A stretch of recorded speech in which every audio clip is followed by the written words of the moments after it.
I'll let the video upload right quick before we get started.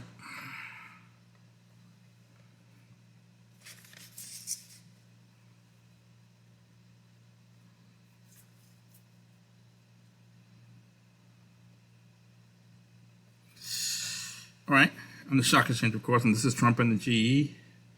AOC, Ayanna Pressley, Ilhan Omar, Rashida Tlaib, et al. The squad back Cori Bush versus Maria Chappelle-Nadal. Before we get started, I'd like people to subscribe to the channel, like and share the videos. Let's say heat. We put out heat all day long. We put out information that you're not going to get on network TV. So we're asking people to, again, subscribe to the channel and support the channel. So as everybody knows, Cori Bush is up for re-election. I think her congressional election is in August. She's running against former state senator Maria Chappelle-Nadal and the current county commissioner in St. Louis by the name of Wesley Bell. Ms. Chappelle-Nadal threw her name in the hat, threw her hat in the ring, back in February. So most of the press has been covering Cori Bush and Wesley Bell because Ms. Chappelle-Nadal announced her candidacy after them. But from what I understand, Wesley Bell is very well funded. He's backed by a few unions. He's also backed by some wealthy Jewish organizations who are trying to get Cori Bush about the paint. Ms. Chappelle-Nadal has appeared on Trump and the G in our town hall meeting a few times.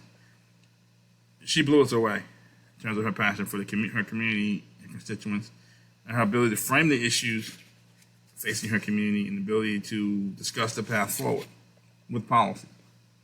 And we're back in here. Trump and the G announced our endorsement of Ms. Chappelle-Nadal about just over a week ago.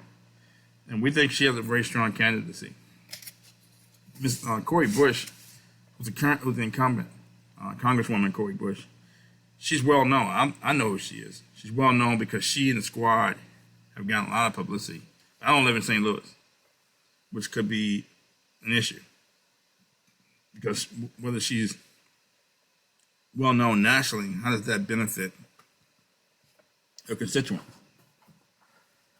And what does that mean? Does that add to progress for her constituents? That's the question.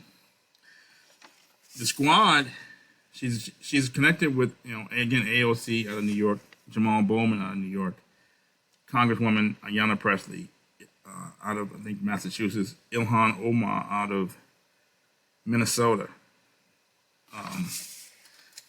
Rashida Tlaib out of Michigan.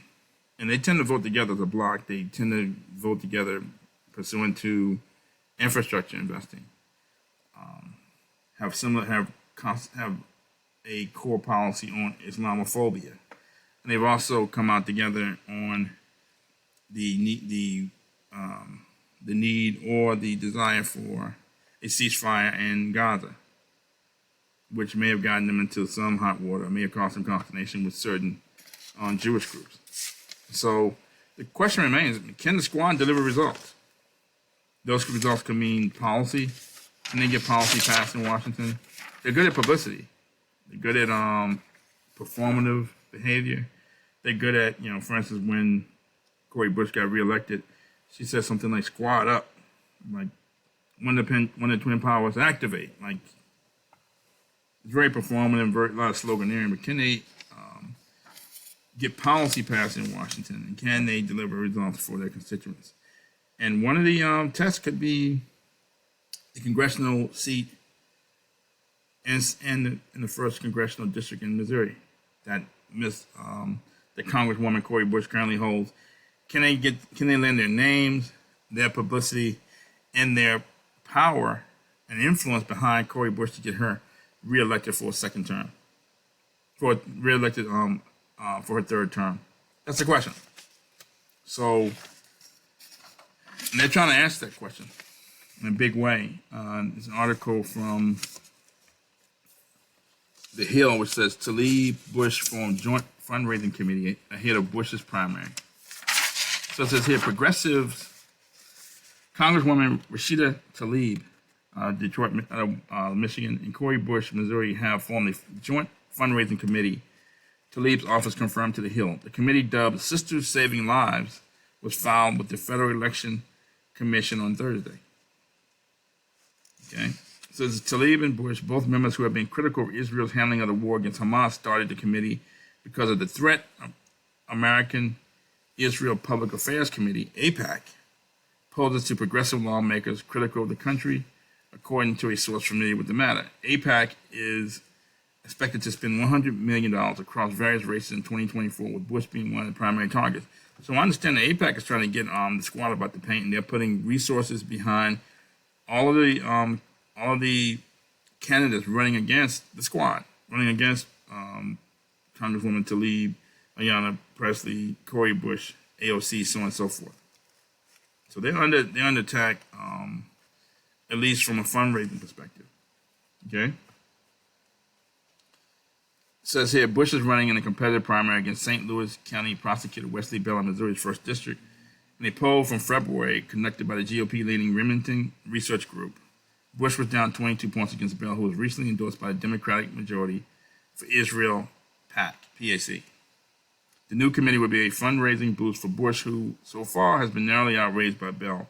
He brought in $492,000 in donations, while the squad member had $487,000. So Wesley Bell is out raising Cori Bush, which I find surprising. I wouldn't have thought that going into the race, but he's being backed by again AIPAC, who seems to be at odds with Ms. Congresswoman Bush's stance on, a ceasefire, potential ceasefire in Gaza, and seems to be at odds with AOC, Jamal Bowman, Ayanna Pressley, Ilhan, Omar, the entire squad. So Wesley Bell is well funded. Again, he's backed by a few unions as well. Ms. Chappelle-Nadal, she may have some catching up to do in terms of fundraising, but she's probably the one candidate with the most legislative experience, having been a former state senator for decades. So the joint fundraising committee allows donors to write a check for up to $13,000 during the election cycle, which can be dispersed between the candidates. Bush easily won her 2022 election. In this year's primary slated for August, she would benefit from Tlaib's strong fundraising numbers. The Michigan Democrat, the only Palestinian American member of Congress, raised $3.7 million during the 4th quarter of last year, according to FEC filings, a number comparable to senators and candidates running to be in the upper chamber. She also reported having $3.8 million cash on hand. Pro-Israel groups have been trying to recruit a primary challenger, but none have stepped up so far. Okay, so this could be, what's the point of having a squad if you can't get policy done? Okay. Is it just performative and good for publicity and just keep people's name out there, and maybe hopefully they can get reelected on name recognition but not results?